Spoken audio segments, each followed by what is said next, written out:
They spent a record $350 million in the January transfer window, which is more than the top 4 European leagues combined.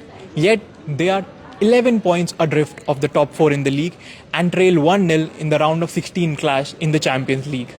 Yes, we are talking about Chelsea, and the man who is under fire is Graham Potter. Is his job on the line against Borussia Dortmund in the match today? That's the question that we are asking in this live. Hello and welcome. You have tuned into WION Sports Extra. I am Nikhil Mathur and I'm joined by my colleague Vidur Kathuria and Shibashish Nandi. So straight up, how big of a game is this for Potter? It's a huge clash for him, huge clash. You cannot underestimate it. Purely because if Chelsea are knocked out of the Champions League, that will mean that they will not be able to that's one less trophy they can win this season. And even the fact that probably you won't call them Champions League favourites right now, any of the favourites, but just the fact that they will be knocked out of the Champions League in the round of 16, just that will be a huge blow for them. And because he has had absolutely little to no success since joining, I know the owners said that he will be given time, but how much time is the question. We know that Roman Abramovich during his time was very trigger happy, and Todd Bowley, even though he's been here for less than a year now, we have seen him already make a very controversial decision, that is the sacking of Thomas Tuchel. I don't think any of the Chelsea fans were happy with that, and rightly so. He was a Champions League winning manager. Graham Potter, we know he's a talent, as in he has done well at Brighton. He probably deserves or needs more time because he's only had one transfer window and they've been unlucky with injuries, etc., etc. But I think it will be very, very, very difficult for him to keep hold of his job if Chelsea are knocked out. So, 2 victories in 12 games. Will they be able to overturn the 1-0 deficit? 2 victories in 12 games in 2023, and for a club like Chelsea, that's not good. I mean, and even tonight's match against Borussia Dortmund are what? They've won 8 out of 10 games across. With Bayern, they are second and the Bundesliga. So, the match is again going to be difficult, but what may work for Chelsea is that Adeyemi, he is probably out, and he scored the winner. He scored the winner. So, and they are also, I guess, Reece James, N'Golo Kante, and Pulisic. They could make their comeback tonight. So, that may come as a boost. But then, the only thing that may work for them is that it's only a 1-goal deficit. And Dortmund, they have a really bad record in London. I think they won their last match in London some 3-4 seasons back. So I mean, it's going to be difficult, but it's not impossible for Chelsea to overturn the tide. But what is going wrong for Potter? Is he spoiled for choices?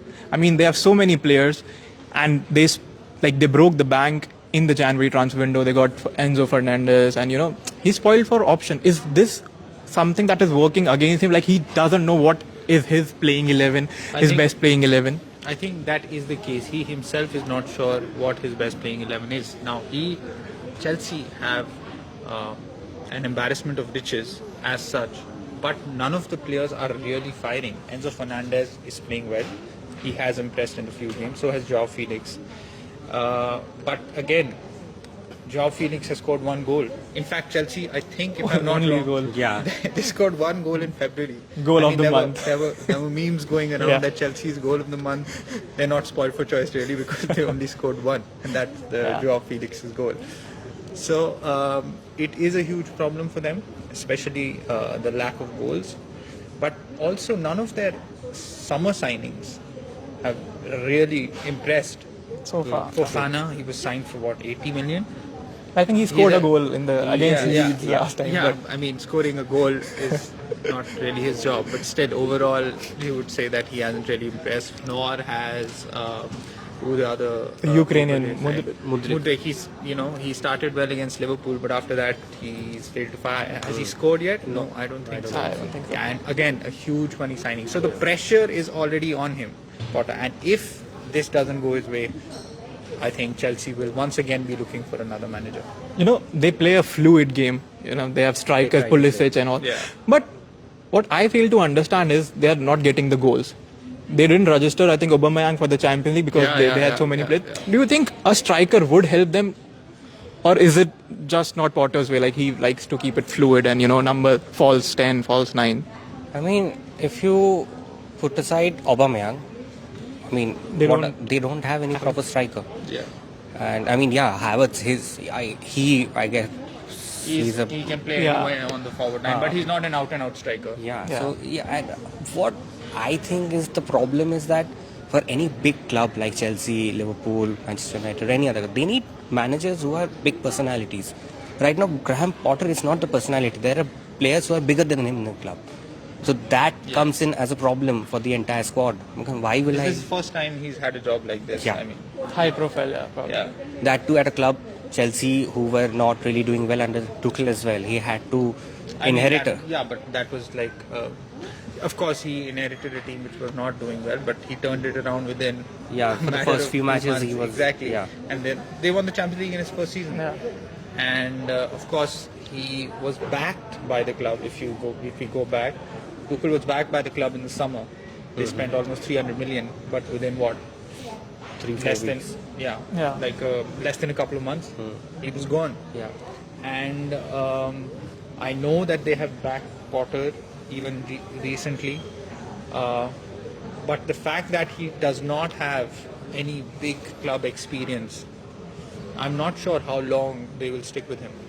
And then once again, not that many managers are available. Of course, Poch is there. Even Pochettino, Zidane for Pochettino. this matter. Yeah, but I think Zidane has been sort of apprehensive of taking up a job in England in the past, so I'm not sure if he's, especially in March, I don't know if he'll take a job. But of course, we're getting ahead of ourselves. Firstly, tonight's match, and also, Chelsea. I think what will help them is they have still done well in Europe, even though they were knocked out by Real Madrid last season. They did give them a huge fight, and I still think that they will back themselves to get a result at home in front of those fans at Stamford Bridge. So still very much the tie is open. If I'm not wrong, when they won the Champions League, I think with Roberto Di Matteo, and they were having a poor season. Yeah. And then they went out because that's a good point.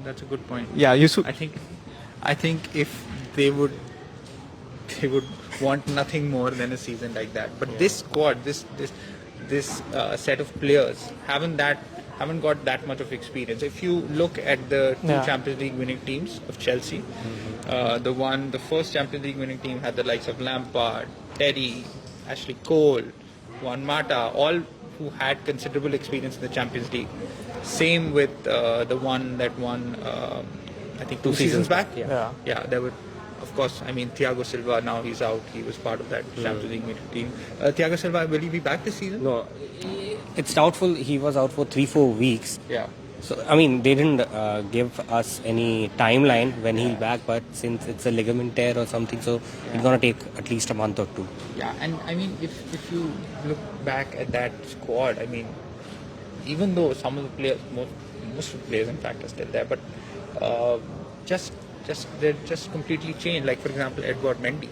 Back then, he was arguably the best goalkeeper in the world. Now he's not even in the starting 11. He's injured. Yeah, but still. So, I mean, he had a poor season. Kepa came back.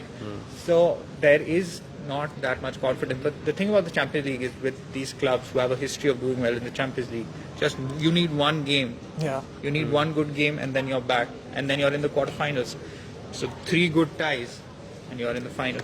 Because I think that's the only way that they can get to European football, because they're 10th in the league, 11 points. Who would have thought that Chelsea would be 10th in the Premier League after spending 500 million in the bank? I mean, it's quite extraordinary.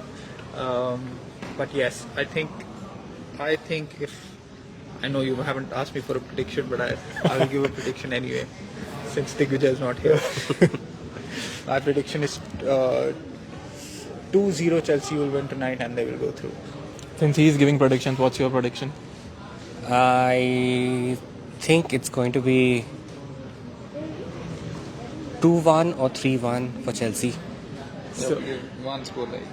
Okay, so they have given their opinions. What is your opinion, guys? Do you think Chelsea would go through? Please share your comments. We'll take them in this session. And speaking of Chelsea, I mean, they're, I think, out of every. I think they're just. This is the only competition Yeah. they could actually win. Yeah. So Good. If they win tonight. Yeah, well, they're still in it, so yeah, they can win. And of course, they can win the Premier League. that That's is. sorry, they can't. But yeah, I think that this has been a unique season for Chelsea. But the thing about Chelsea is that even though they've had terrible seasons in the past, if you look a season after winning the Premier League, when they won it, I think under Jose. The very next season, they had an extremely poor campaign when Jose Mourinho was sacked, Yeah. and they finished mid-table, nowhere near the European places. 7th or 8th. Yeah. So, what has defined Chelsea over the last, say, 2 decades or so is their ability to bounce back. Interesting. Like, point, yeah. yeah. So, and that doesn't really depend on their manager, because any manager who comes in initially has success at Chelsea. If you see, Antonio Conte was the man they went for. He won the Premier League in his first season. He was sacked. Sarri, okay, fine. He didn't win any big trophies, but he won the Europa League. And they finished in the top 4. Yeah. Again, then after that, who was the manager? Sarri. They have so many managers. Man. Yeah. So it's difficult to keep track. But 2020, Lampard. Of course. yes. Frank Lampard. He The didn't legend himself. yeah. He didn't do too well, but of course he went, and then Thomas Tuchel came in, and Thomas Tuchel still is held in very, very high regard amongst the Chelsea faithful. Rightly so, they won the Champions League with him. So, you know, this merry-go-round has worked for them in the past.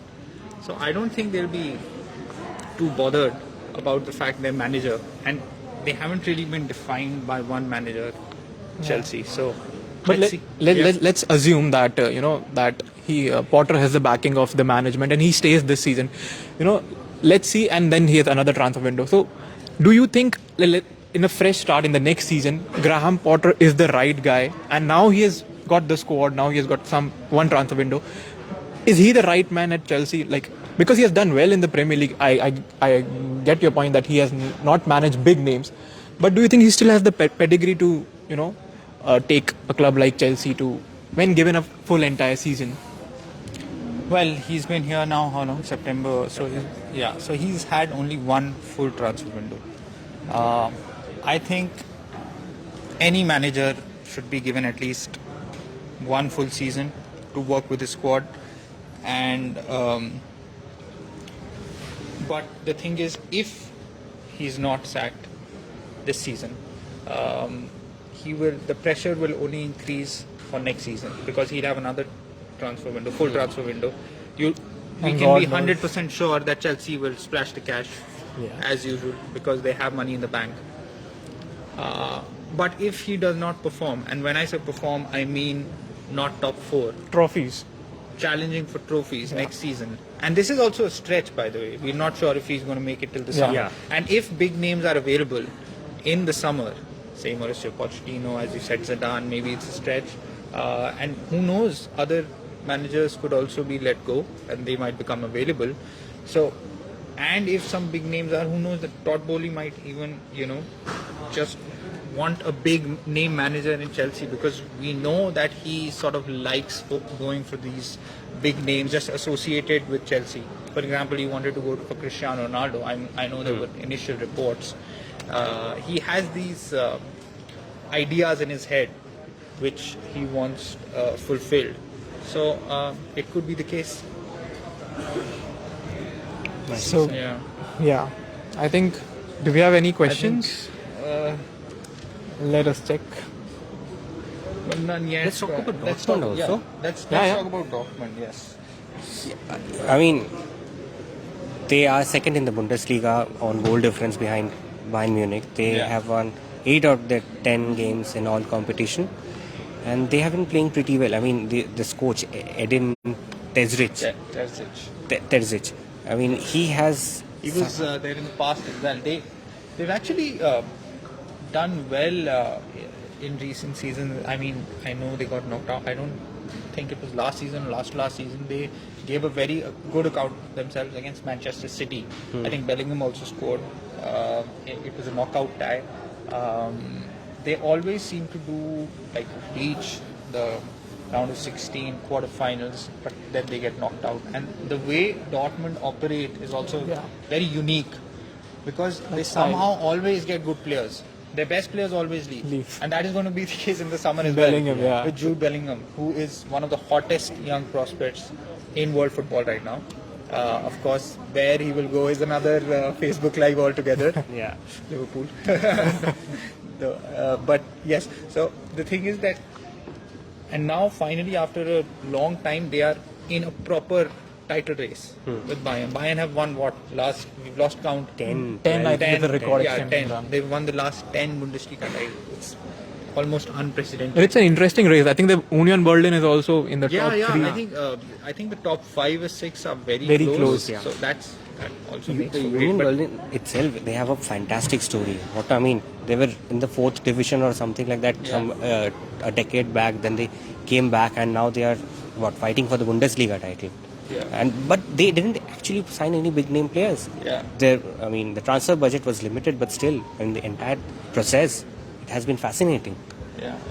So coming back to Dortmund, so the squad that they have, again, very young squad, very talented squad, likes of Adeyemi, who unfortunately might be out tonight.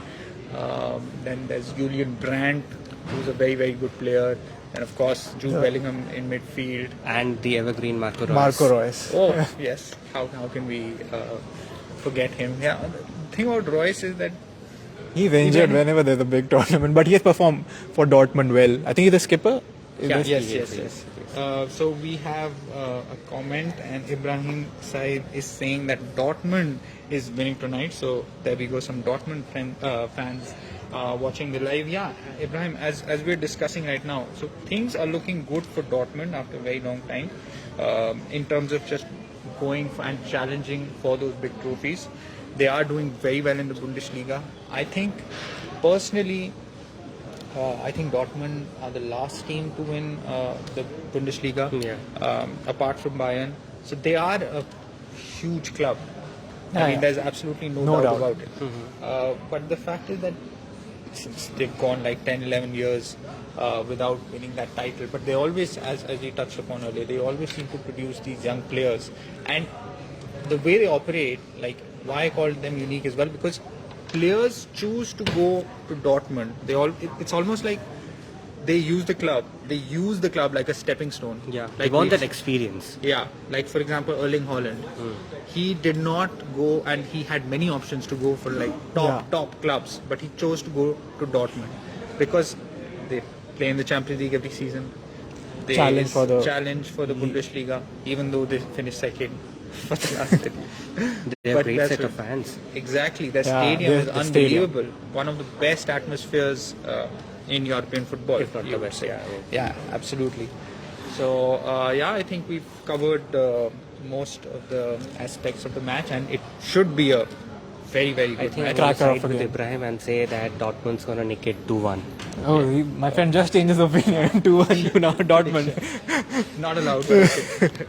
So, this and at 6:30 p.m. IST, do tune into our show.